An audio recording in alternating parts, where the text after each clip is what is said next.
Hello, my Sagittariuses. Welcome to your horoscopes for June. There is a lot happening this month. I'm going to be talking about the top 10 transits to look out for. And then at the end, I'm going to pull a card for extra advice, extra insight on what to expect this month.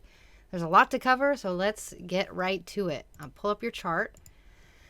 Awesome. Okay, so we're going to start with Saturday, June 3rd. There is a full moon at 13 degrees Sagittarius, and this is a big full moon for y'all. This is a full moon that brings your personal desires and your identity into the spotlight. So this could be a time where you notice that you have a heightened self-awareness and a heightened personal drive for things. You might see a project or a personal goal that you've been working on within reach, or reach a significant milestone of some kind. So this is a great full moon for y'all. This is a great time to release, to let go, to allow for a culmination. I recommend lighting a candle with the intention to release a habit or a trait that you feel no longer serves your personal growth. And it can be a very empowering ritual during this time. This is a powerful full moon for y'all. So, like, for example, if you've been struggling to assert yourself, this is a moment to let go of self-doubt and embrace your personal inner power. We like this full moon for y'all.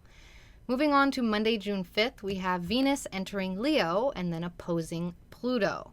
So we love Venus in Leo.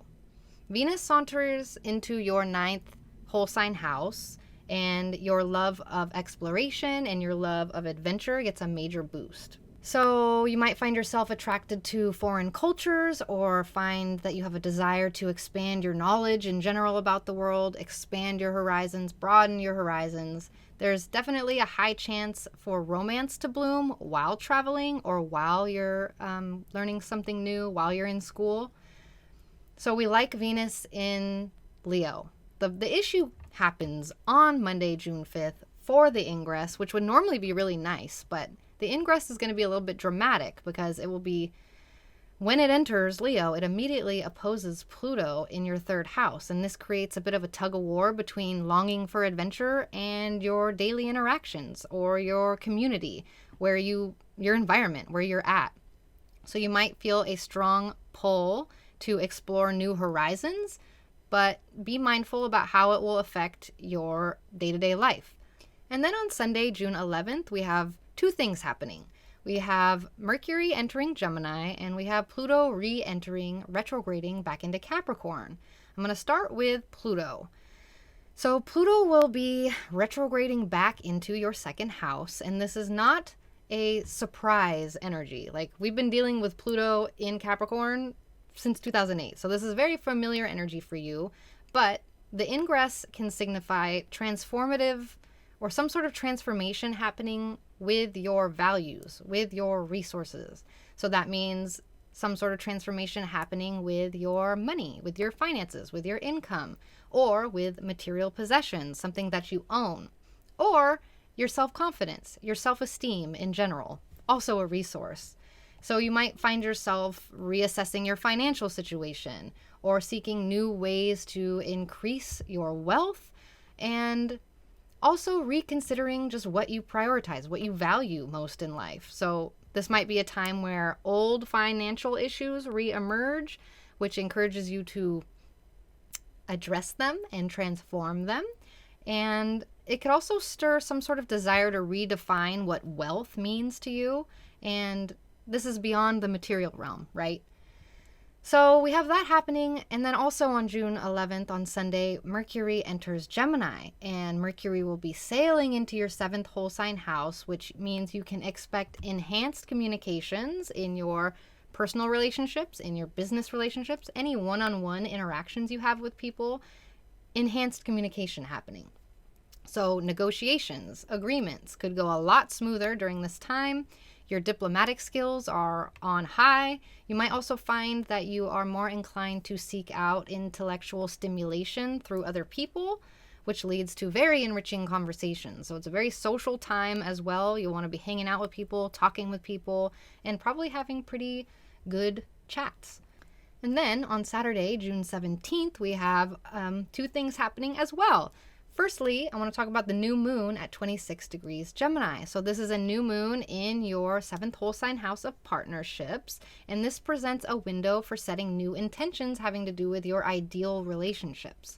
Whether you are single, whether you're in a relationship, this is a ripe new moon to ask the universe for your ideal relationship or what you desire in a partnership. So you might light a candle with the intention of attracting a harmonious relationship or cultivating greater understanding in your existing relationship. But if you're single, you might focus on attracting a partner who shares your interests. And if you're in a relationship, your intention might be to deepen mutual understanding, deepen cooperation. It's a very potent new moon for y'all. The same day, Saturn stations retrograde at 7 degrees Pisces. So there's something happening in your relationships at home. And so Saturn will be slowing down, moving backwards, and you might find that things around your home and your family life slow down. Maybe there's like a bump in the road. It's as if the universe is hitting the pause button for you to review certain aspects of your family, certain aspects of your home life, and your living situation and your family relationships. So you might find yourself revisiting old family issues or rethinking living arrangements. So this is a phase that asks for patience, and it might feel like you are moving at a glacial pace, not moving fast enough for your Sag fire. But remember, this is Saturn retrograde is a time for review and reassessment and redos.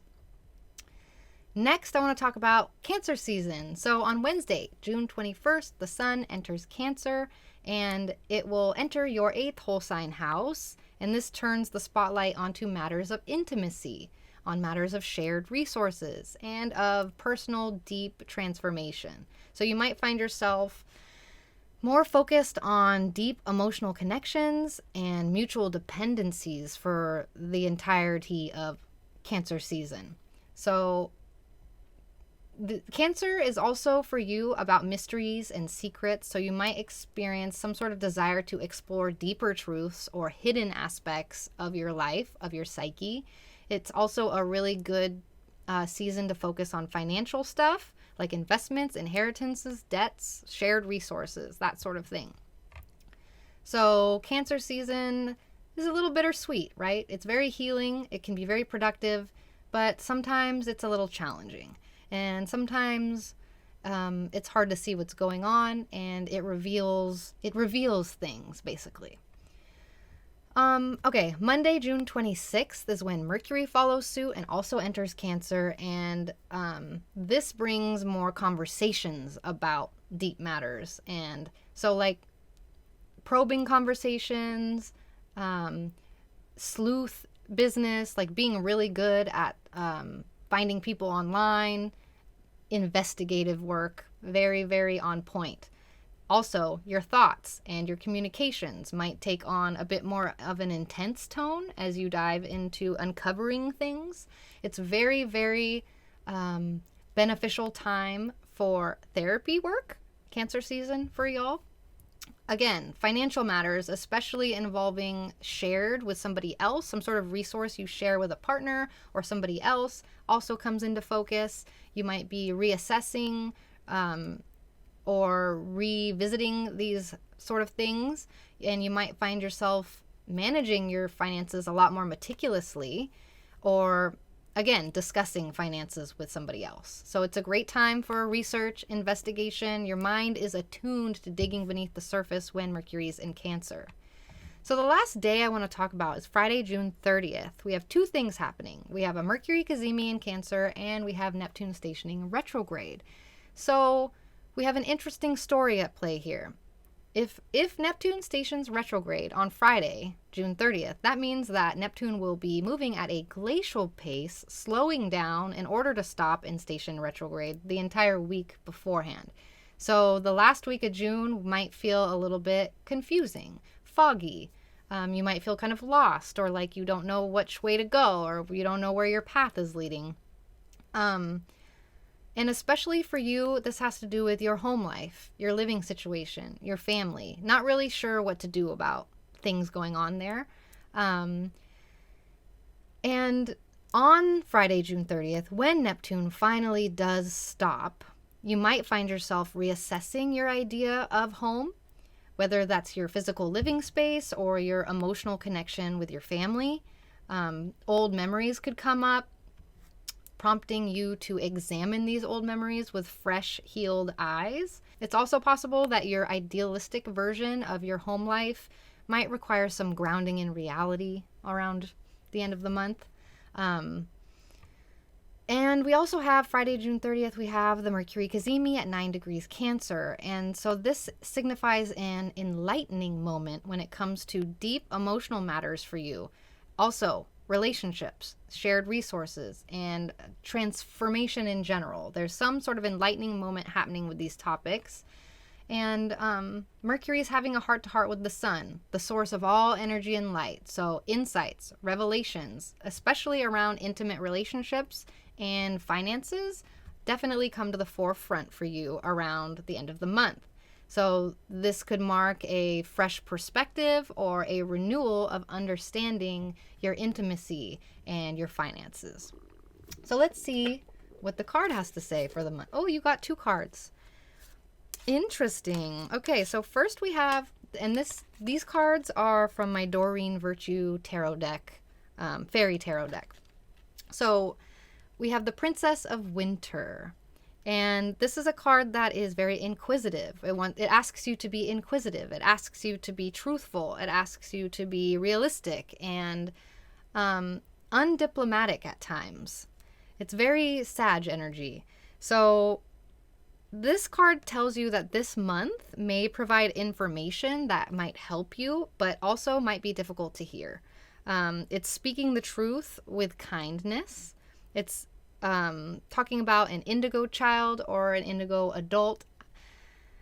To those of you who believe in that, take it. But to those of you who don't know what an indigo child is, it's just somebody who is more connected to their spirituality and their inner self. I digress. I'm not going to go into that. But this is a card that talks about children, talks about speaking the truth and speaking it with kindness. And it's a card that talks about learning information or telling information that might be hard to hear, but will help in the long run. And, oh, here she is. And then you also got the Chariot. So this is a card that talks about success that comes from dedication and self-discipline. And it's a card that wants you to celebrate your accomplishments, and a card about being in the spotlight, which makes a lot of sense. So don't forget about self-discipline. I know you won't.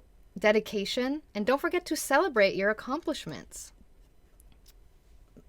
Be in the spotlight.